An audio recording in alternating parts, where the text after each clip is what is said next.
What you doing in there? She created a whole nest and everything.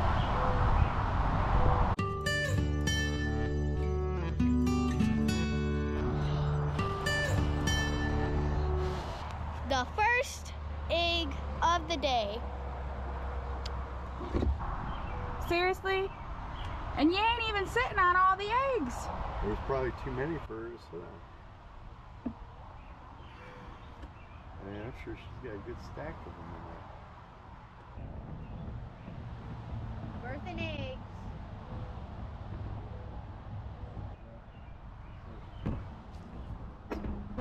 There's about 2 dozen eggs in there.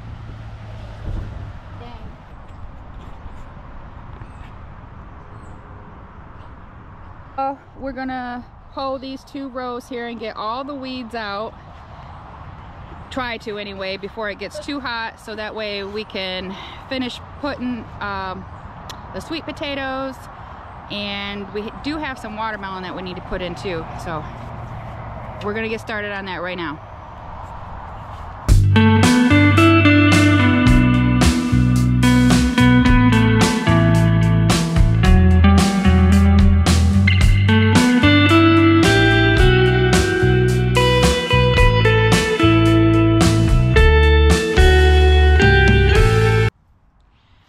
Everybody, welcome to Richmond's Place. My name is Rebecca, and today, I should say this morning, I turned on my drip irrigation and there's a valve that's broken, and Matthew installs all that stuff, but I watched one of his videos and we're going to see if I can follow his instruction on the video how to either fix it or replace it.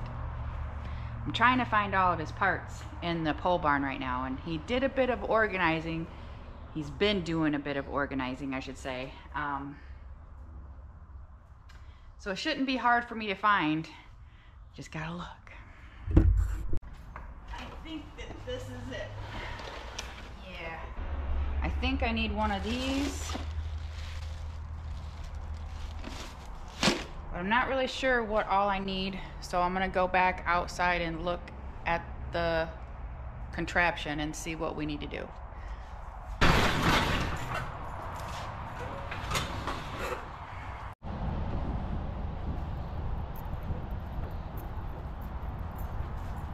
So my garden, I just did 1 row yesterday. This whole row I planted. So I really need to get this fixed, but I'll show you guys. See here, this whole thing, part right here, it looks like it broke off, so we're gonna try to fix this. See this, it attaches, it's right here, yeah, nope. Like this. So that part, this piece right here broke right off. This right here. See? So we're gonna take this off, put this on, and see if we fix the problem. Take that off there, I guess. Just pull the whole thing off.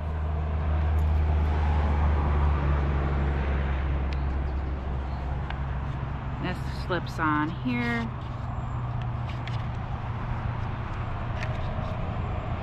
Like this.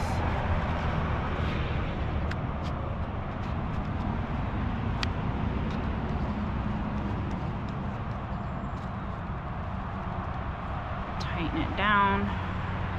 And then I think I'm gonna have to get some pliers. Okay, see if I can pull this out. There. And then we'll put this one in.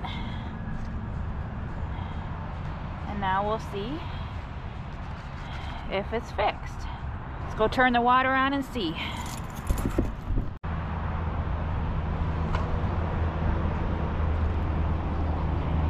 Oh, it's working. It's on. I can feel the water in there. And there it goes. I see the drip. I see it. It's dripping. Matthew would be so proud of me. Oh my goodness. Fixed one leak and now there's another.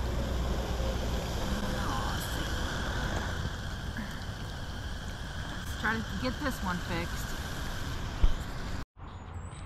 Well, it looks like this isn't broke. It looks like this is just slipped off. Let's see if it will still leak. If this pops back off, then I don't know whether it might be turned up too high.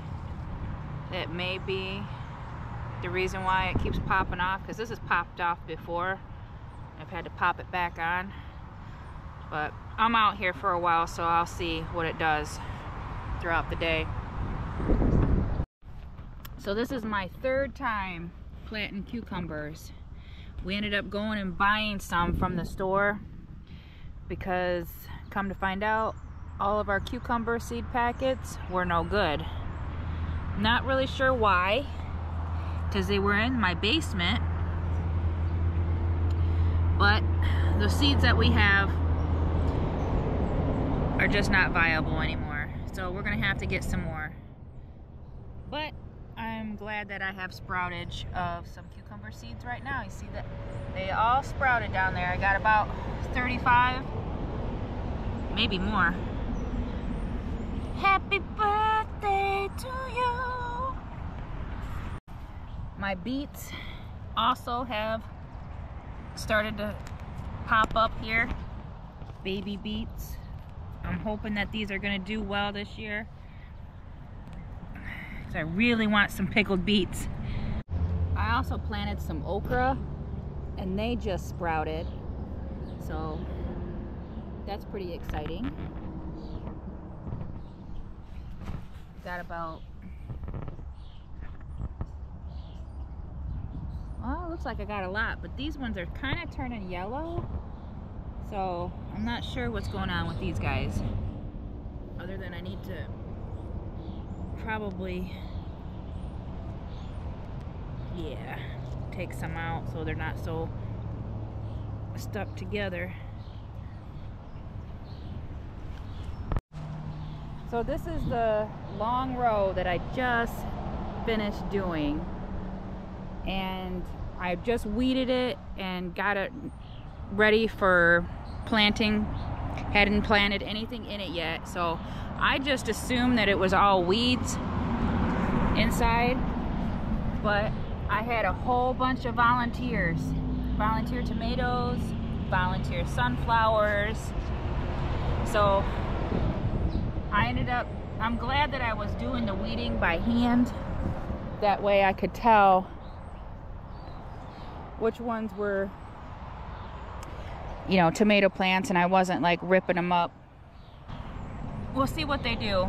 I'll have to get some tomato cages out here and cage them up so that they don't fall over, because I don't have a trellis over here. But I just wanted to see what they would do. So I got probably around 20 tomatoes right here, which that's pretty exciting, because I didn't start that many. I only have on this trellis over here, I got 1, 2, 3, 4, 5, 6, 7. That I only had 7 tomato plants over here, and I wasn't gonna plant any more. But I checked my stores down in my basement, and it looks like I need a lot more tomato sauce to make some pasta sauce and our favorite basil sauce, things like that. So I also, with all of those sweet potatoes vines that I started, I brought some out here. And they seem to be doing okay. It's their first day. My mulberry tree seems to have a lot of white mulberries on there.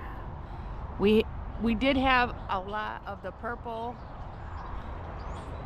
mulberries too. There was a lot of ripe ones, but we got a huge windstorm and they just blew all of them off the trees. So Now I'm just waiting for these guys here to start turning for me. Then we'll harvest a bunch and make our homemade syrups and our homemade jams. This year I'm going to be making some mulberry syrup. I'm going to can some of that up. The spearmint here seems to be doing really good. It came back from last year. It smells so good. And this is a rosemary that came up that didn't sprout last year and just decided to do something this year. This is some chamomile, volunteer rosemary. I'm all about the volunteers. I really enjoy seeing volunteers pop up everywhere. I need to come out here and harvest some of these. This is the time, just regular time. This is the only regular time that I have, so I really need to plant some more. And it's starting to go to flower. So I'm gonna have to come out here and harvest it real soon. Our pigs are getting humongous. They get so excited anytime anybody comes over here. They want everybody to come in and play with them. They're saying, "Where's Dad at? He'll come play with us." So these are Hampshire. No, I think she's the Hampshire and she's the Berkshire pig. And you see how much they root? They root a lot. They even have their own homemade pond going on here. And this is some of the borage that came back from last year. Isn't that gorgeous? That is just so beautiful. And if you didn't know, borage is edible. Borage kind of tastes, I guess, like a cross between, I think it's a cucumber. Kind of tastes like a cucumber a little bit. You can use it in your soups. And people use borage oil in their cosmetics. It's supposed to be great for your skin. I think I'm gonna harvest some just for that. Just to make, because I make my own salves. So I think that I'm gonna try to give it a go this year and see if I can't make some borage salve. My calendula over here is just getting ready to flower. I'm gonna save as many as I can. This reseeded itself from last year, but this is what I wanted to show everybody. This is the Alaska fish fertilizer that I use. It's a 511, and I've been using this for the last 3 years, and I just get great results from using this fertilizer on tomatoes, peppers, everything. You don't have to worry about it burning. It's good stuff. So what I do is I just put about a tablespoon in here like that, and then I fill up the jug with water. This stuff stinks really bad, so I keep this outside in the garage because it smells like fish, hence the fish fertilizer.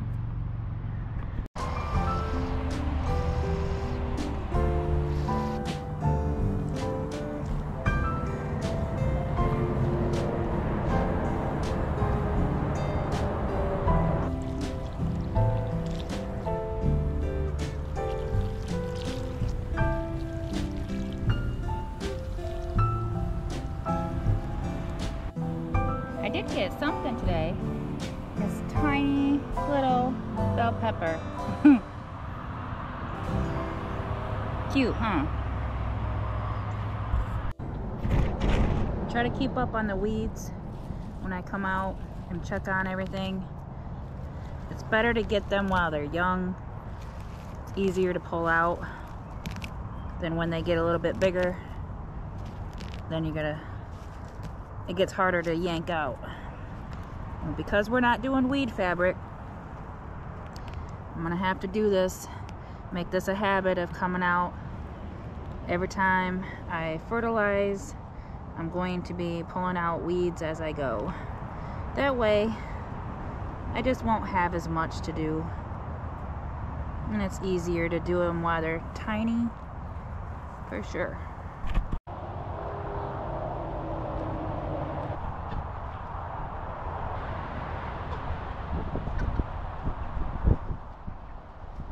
These guys have gotten big.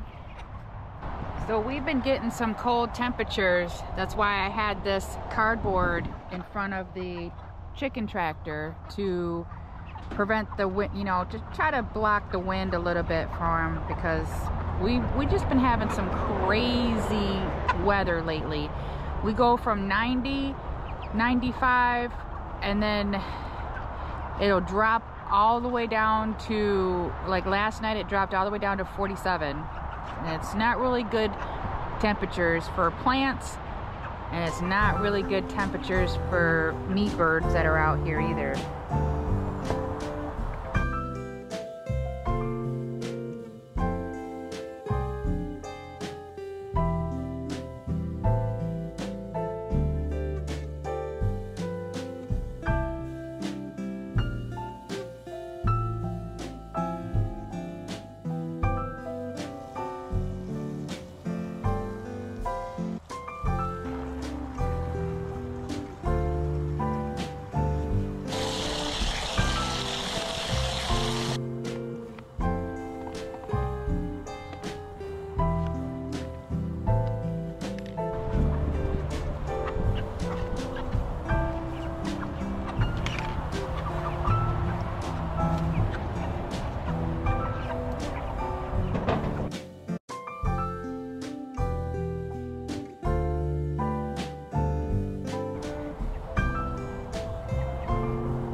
So we have, I think we have like 8 roosters total in all 40, I think we have 42.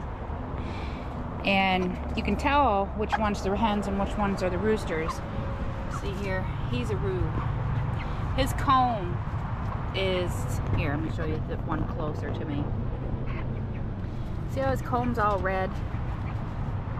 Now her comb is pink, like this one here. Look on the top, nice and pink. His is red, deep red. That's a roo, that's a hen. The roos get fatter than the hens do. So that's one thing that I wish we would have had more roos this year, because the roos get a lot bigger than the hens do. We may end up having to let these guys go for maybe another week. I don't know. We'll see what they're looking like here by the end of this week and see what we're gonna do. We may not have to wait, but we'll see.